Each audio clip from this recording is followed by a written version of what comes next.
Salut à toutes et à tous, amis passionnés, c'est Cyril71. Bienvenue dans cette nouvelle vidéo. Nous sommes le dimanche 10 décembre 2017. Je vous fais un point météo en ce qui concerne la tempête Anna qui va arriver ce soir par le golfe de Gascogne. Vous voyez ici à 974 hectopascales.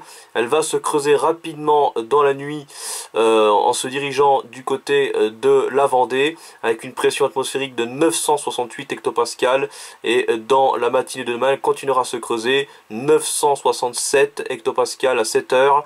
Et ensuite, à 10 heures, elle sera encore plus creuse, 966 hectopascales. Et ensuite, elle commencera à se combler seulement dans l'après-midi avec une pression atmosphérique qui restera encore très creuse, autour de 968. Et ensuite, c'est seulement en fin d'après-midi qu'elle, en se déplaçant, vous voyez ici du côté du nord-est, voilà, vous voyez ici du côté de la Picardie, avec une pression atmosphérique qui va enfin remonter, mais elle restera donc encore assez intense tout au long de cette journée de lundi. Voilà, je vais vous montrer ce que ça donne avec le modèle Arpège, le modèle de Météo France.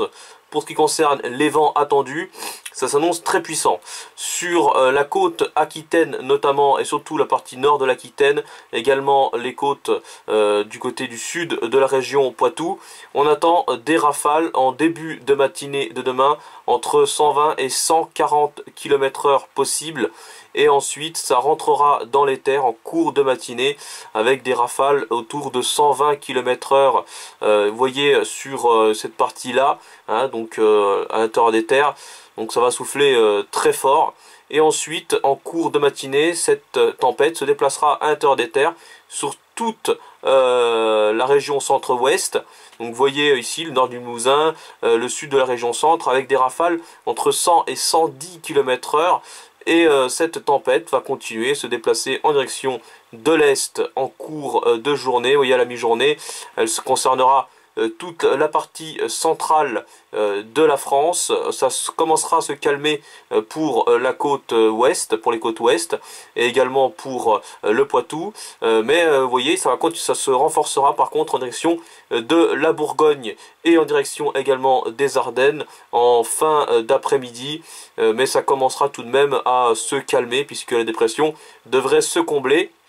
Alors, c'est pas certain qu'elle se comble. Il est possible, il y a une petite incertitude en fait, il est possible que la dépression reste plus active que prévu. Dans ces cas-là, les 100 à 110 km/h concerneraient plus de régions en direction du nord-est. Ce qu'il faut retenir en tout cas, c'est qu'il faut s'attendre à des rafales entre 130 et 140 sur les côtes nord-Aquitaine et du Poitou-Charentes, enfin du côté sud de la région Poitou-Charentes, et également du côté des Charentes, et ensuite à l'intérieur des terres, donc toute la région du centre-ouest, région centre, et en direction des Ardennes, en passant par une partie de la Bourgogne. C'est là qu'on attend donc les rafales les plus fortes, entre 100 et 110 km/h sur donc une bonne partie centrale.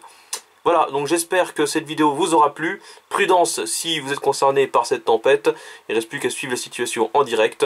Et merci d'avoir regardé cette vidéo. On se retrouve à très bientôt.